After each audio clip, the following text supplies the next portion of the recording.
Namar ke jingbym patiaw ke Sorkar ban khot iakren ke synjuk ki Nonghikai SSA ke All Meghalaya SSA School Teachers Association AMSSASTA ha ke sngi Balang kelatur paidbah Secretariat ban pynbor ke Sorkar Jylla ban pyntreikam no ke jingdawa pynkiew tulop basis 4%.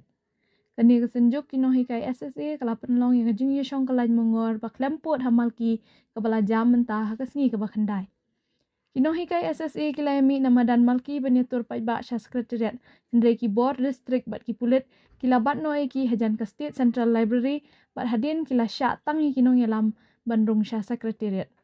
Kajing temu jong kani kesenjuk kalong banyak kendu ya menteri rangba ke Jylla ukonrat ke sangma bat ya menteri ketenat pulih putih urakam sangma ki badang dan mynta syarilum garo. Sitting for the seat administration, but from the first of the month of October up to date, it's already 9 days long.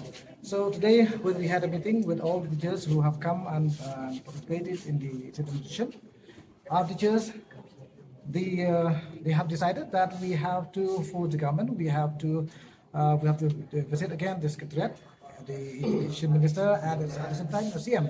But when we reach here, the CM and the Education Minister were not available.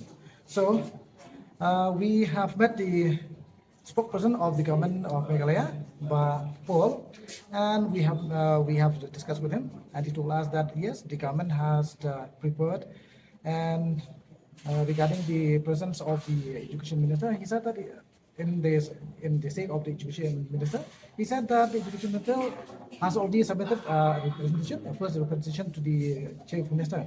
But the Chief Minister, he asked again him that he has to prepare another second presentation. Habayakran matkilat pathai khubor Presiden ke synjuk Peter Ternyang ulayathu bakani ke jingwan Secretariat kadai ke balarai da ke jingyalang balong hinni ke step pat ki Nonghikai ki basngau dei bani kendo biang ya ke Sorkar.